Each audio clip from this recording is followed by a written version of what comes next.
This is the new Lexus GX. Finally, Toyota made a new Lexus GX. This thing has been the same in the market for almost 20 years. And today, we're going to compare it against one of my favorite SUVs, the Land Rover Defender. Before we do that, special thanks goes to Bud's JLR, a JLR dealership located in Oakville, Ontario, Canada. They were kind enough to allow me to borrow the Defender for this comparison since JLR Canada cancelled my booking. Special thanks goes to my good friend Mark. Keep in mind, I do not get paid by dealerships or manufacturers for that matter. Otherwise, I'd be very, very rich.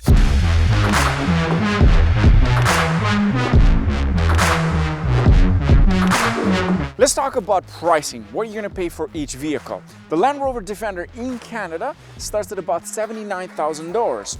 Shockingly, the Lexus GX starts at about $86,000. If you're watching this from the US, the Defender starts at about $60,000 USD. Meanwhile, the Lexus GX starts at about $64,000. So whether you live in Canada or US, you're going to pay more for the Lexus GX.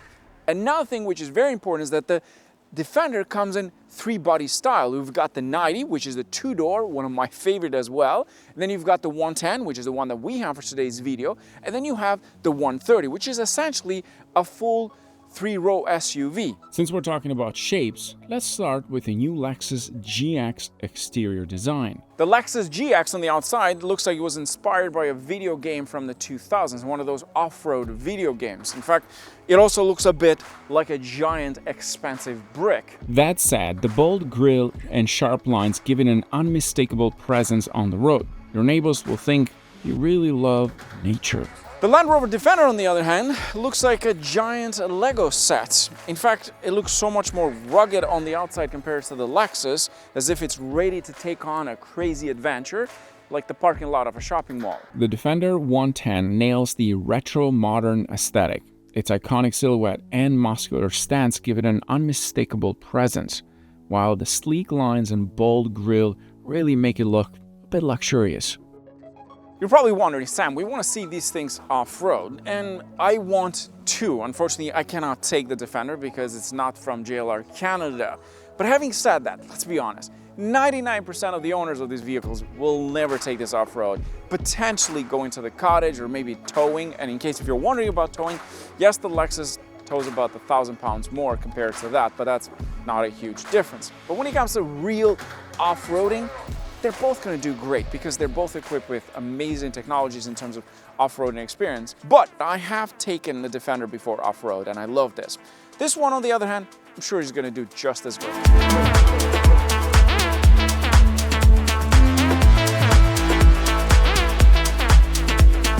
Now, if you ask me which one do I like out of these two in terms of exterior design, the Defender. It just, to me, looks really good, and it looks very expensive. In fact, it's cheaper than this one. I kind of like the exterior of the Lexus, except the mirrors, they feel way too small. They should be bigger than that.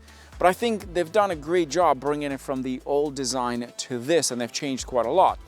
But in some ways, I still think that it looks like a Toyota Land Cruiser rebadged as a Lexus. The rear end of the Lexus GX is very different to that going model. In fact, they've changed quite a lot in terms of design. Now we have this giant bar that goes across.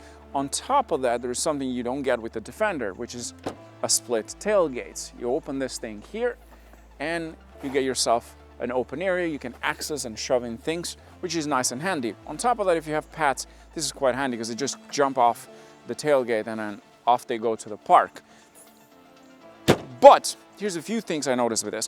There's no actual recovery hooks in here, and this one, it's all plastic. In fact, I can just pull this with my hands, and for an off-roader, you kind of expect something a bit more rugged and just stronger. This feels very plasticky and cheapy. The Defender, on the other hand, well, this thing is a masterpiece of design at the back. That's my opinion. I love the flush design of the taillights. It's just something unique, and it's something that you don't see in most Land Rover vehicles. It's very unique to it. On top of that, you've got the spare tire in the back, which I think is an icon, and it's something that came with a lot of Defenders. Next thing is how you open the tailgate. Unlike the Lexus, This one falls into the right side, which is quite nice. It also gives you a lot of access. On top of that, if you live into like, I don't know, in an apartment building and the ceiling is too low, you don't have to worry about the tailgate going all the way up and then scratching. This one, you just open it that way, which is quite a nice and handy. And you've got some space here to store some stuff, and you get access to the cargo area, which, by the way, it is slightly smaller compared to the Lexus, about like 10 to 15%. But having said that, here we have recovery hooks, 1, 2, and this one feels quite solid. Initially, I thought it was made of metal, but it's not. It's just plastic, but it's hard plastic, and it's not loose. It's actually quite nice. We also get quad exhaust tips with this because this is a V8. A few things I want to point out about the Lexus on the outside is the build quality.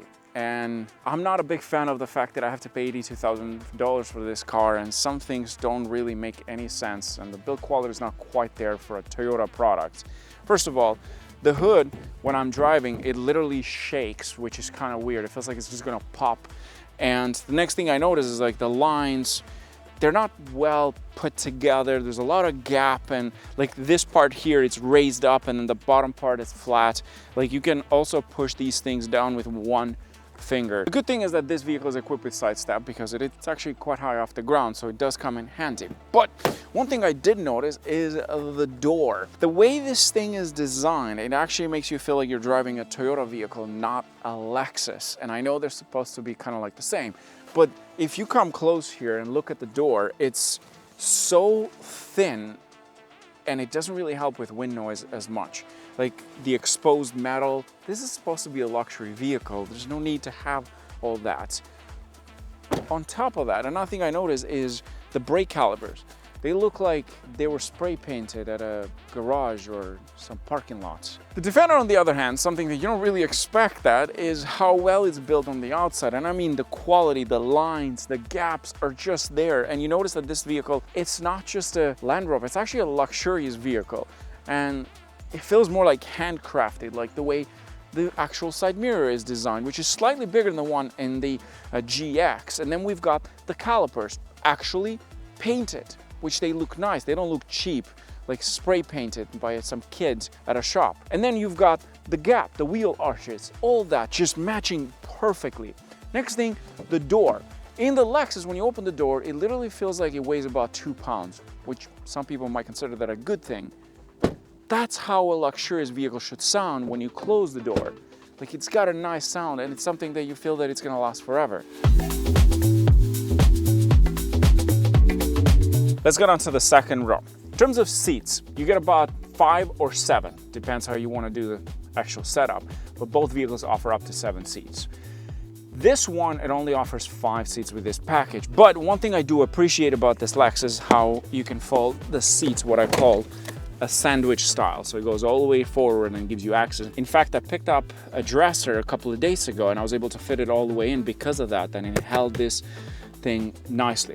Very nice. And you can do the same thing for all of them, and then you just fold them back, and I'm just going to fix this nicely.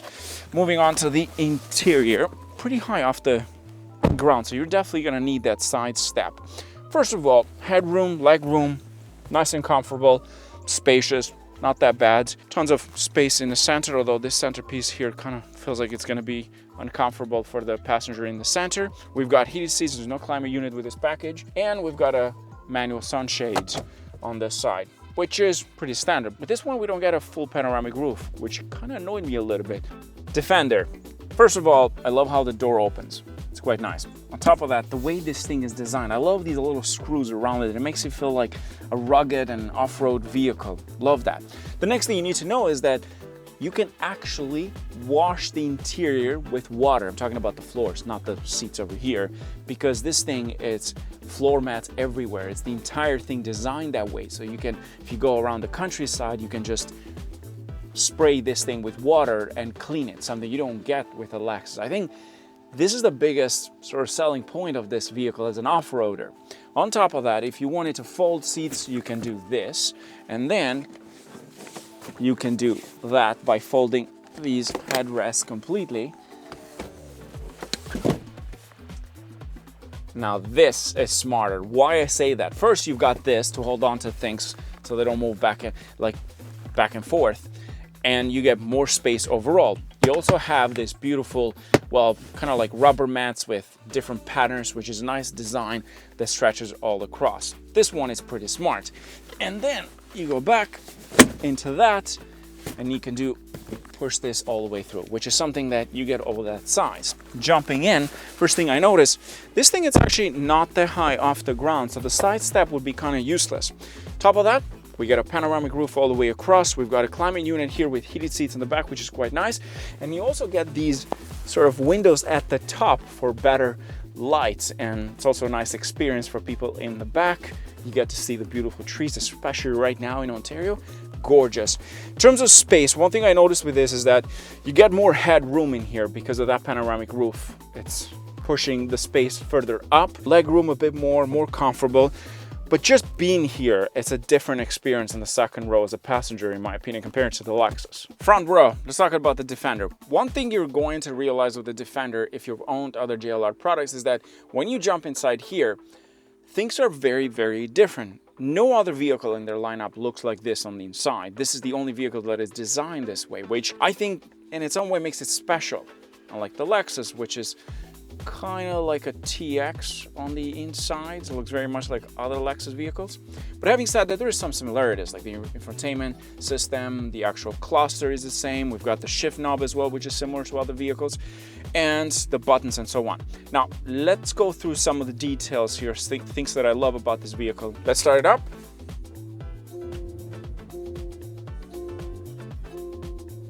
Beautiful. Now, let's talk about some of the things I love about it. Nice steering wheel. I love this, again, kind of Lego design, nicely done. We've got a digital cluster, there's a heads-up display with this package. Moving on to the center part, we have a smaller screen than the Lexus for sure, but easy to use. Having said that, I do find this infotainment slightly slow compared to the Lexus. It takes a bit of time, but there's so many features that you need to go through. Here's my favorite ones. We've got these off-road features that this offers.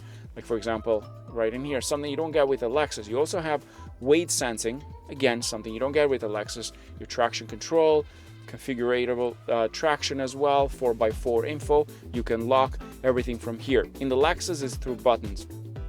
I kind of prefer buttons sometimes, but this one, it's all in one place, and then the different driving modes, so on. So it's quite nice. On top of that, this one does offer a full 360 camera, and you can get an off-road one as well, which kind of shows you the bottom part. And we've got the towing, and then you have this visible part. Here you go. This is something that you find with a Lexus. The difference is that the Lexus shows you the entire thing. Moving on to the on-road, and then we go back. And then we have air quality, which essentially measures the outside air quality. Now, why is that important? Let's just say you go off-roading and you're in certain areas where there's a bit of a, say, fire and the smoke and so on, or if you were in the city, this is a good one to measure. Now, in some, well, let's say modern countries, like they don't have that kind of issue, but there's certain countries where air quality is not the same as here. This comes in real handy, and there's built-in GPS, and you got Apple CarPlay, Android Auto. Love that.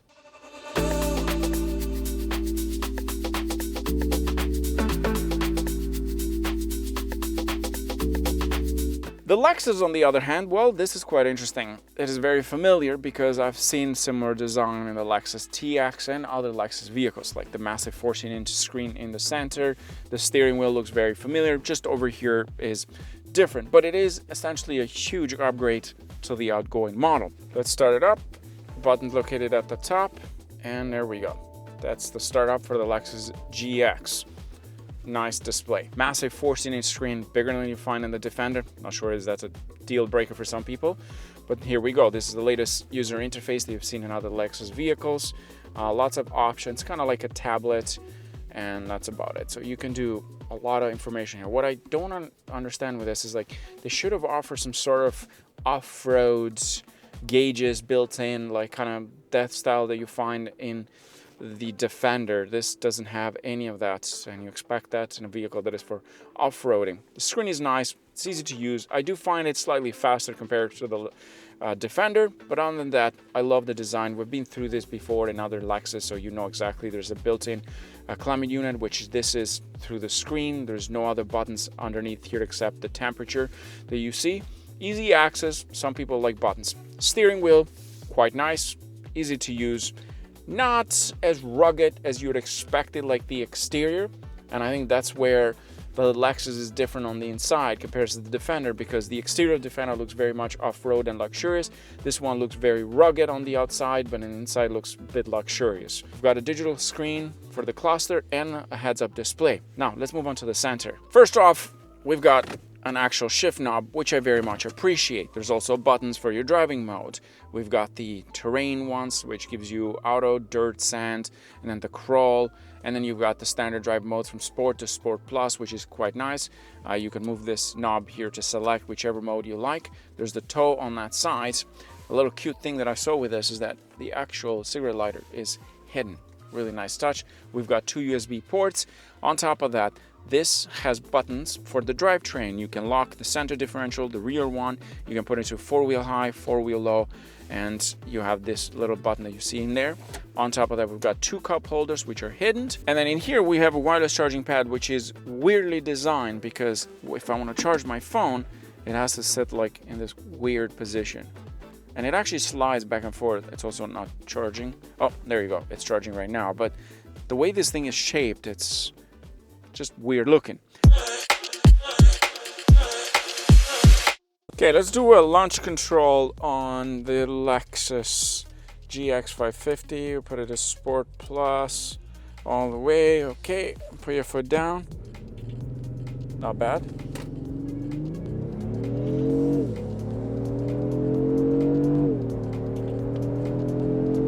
And we got to 100.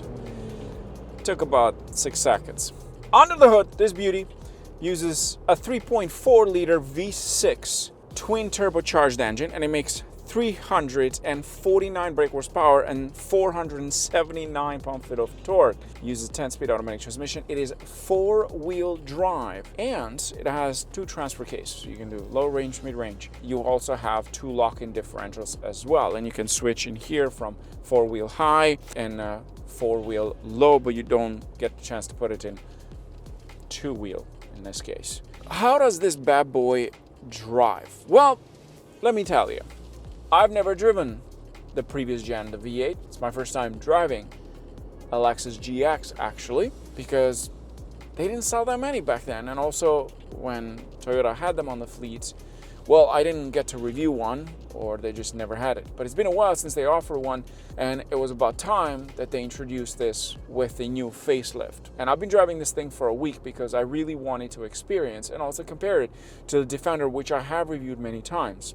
So here's what I really think about this vehicle in terms of the driving dynamics. This thing gets a bit wobbly like this. It's got like a boat ride. You go left and right. So the body roll, it's pretty high. It is meant for off-roading, which that helps. It doesn't have an air ride.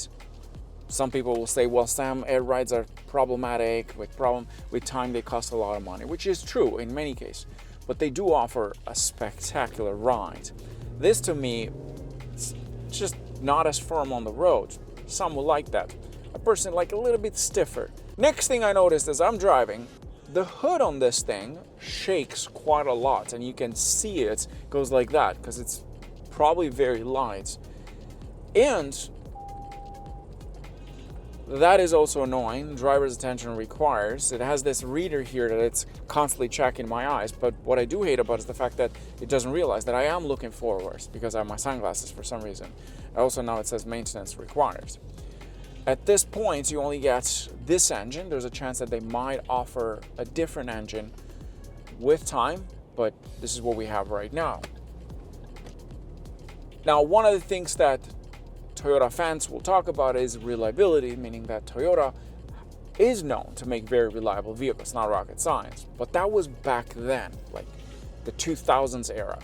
These vehicles, I think Toyota has changed quite a lot. And I think with the new technology coming in, these cars might not have the same reliability as the older ones. What I mean with that is that I just went online to search about this engine specifically, and I found a bunch of articles and forums where they complain about this specific engine. In fact, there was a guy that had 7,000 miles before the engine failed on the Tundra, which is not good at all, especially for Toyota. But, of course, each vehicle is different, so we can't really point at one specifically and say that this is going to be unreliable.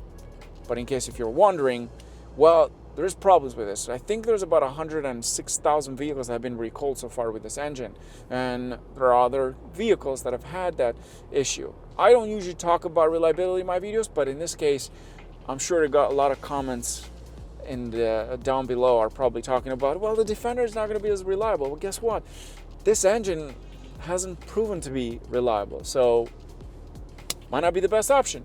In terms of driving it, it's got a good pickup. It takes a bit of time to wake up, but it's not a performance vehicle. What I do like about this vehicle is space as a driver. It actually feels very spacious in here. And I like the design of the interior because it's very familiar to me, so I don't actually have a hard time figuring out where things are. It's pretty sturdy on the inside, kind of well built. The plastic is there, the screen is nice, easy to use as a driver. You have access all the time. The climate unit, there's some buttons. I like these knobs actually, they're pretty cute. But this is very familiar, so it's not like totally different. In fact, it reminds me a lot of the Lexus TX. As a driver, I do have a couple of complaints. First is the mirrors. They're tiny. They're absolutely tiny as a driver.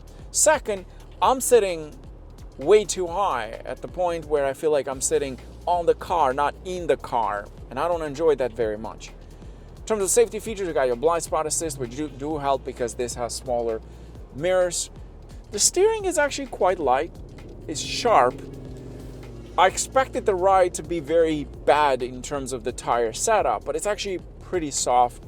It's enjoyable. Just a bit of that body roll is very noticeable in this vehicle, so some people may not like that.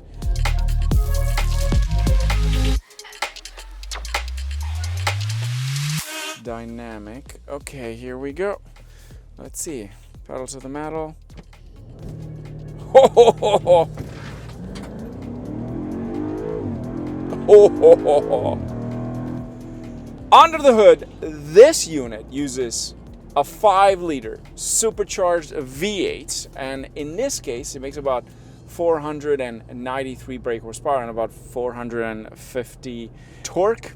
Uses an 8-speed automatic transmission. It is 4-wheel drive with 2 transfer case, and you've got 2 different lock-in differentials. Now you're probably wondering, wait a minute, why did you get a supercharged V8? Well, this is essentially the second highest engine, and you also have the P525, which makes about 519 horsepower or so, but this one makes under 500 horsepower, so it's less detuned, a bit more daily.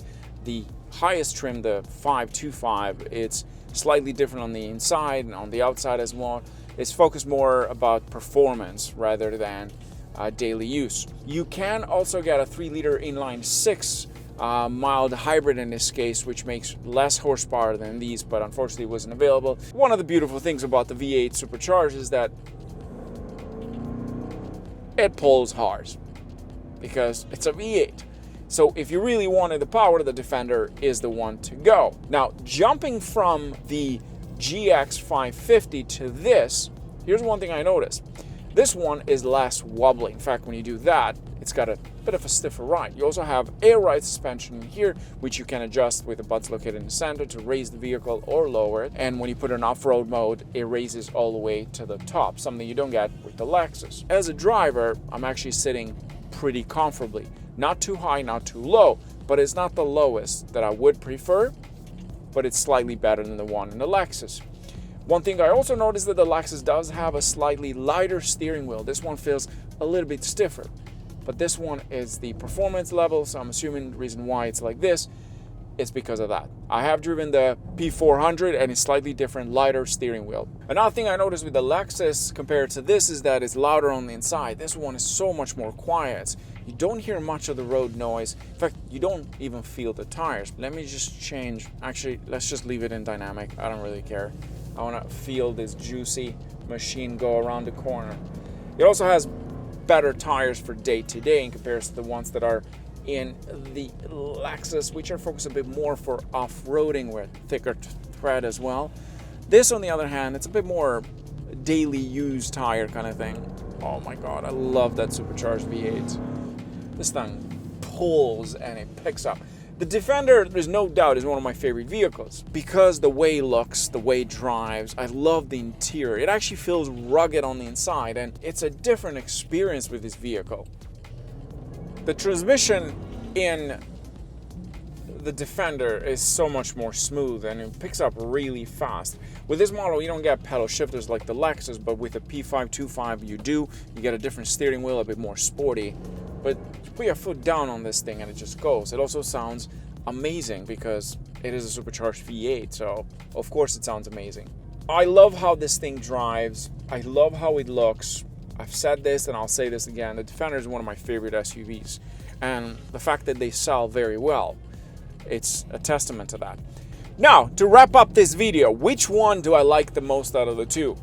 For me, the Defender, being also a little bit cheaper than the Lexus GX, it is the better choice, there's no doubt. But that's not to say that the Lexus is a bad vehicle. In fact, it is a very good vehicle compared to the older one, despite the fact that some might not like the fact that this is a V6, it's not the V8. But they've done a good job. My problem with the Lexus GX, the fact that I'd rather get the Land Cruiser than get that, because I kind of like how the Land Cruiser looks. And in some ways, the Lexus is just a rebadged Toyota. Like, the interior is different, but on the outside is very much a Land Cruiser, just with a different face. Is it worth the extra cost? I don't think so. But the Defender rocks, no question.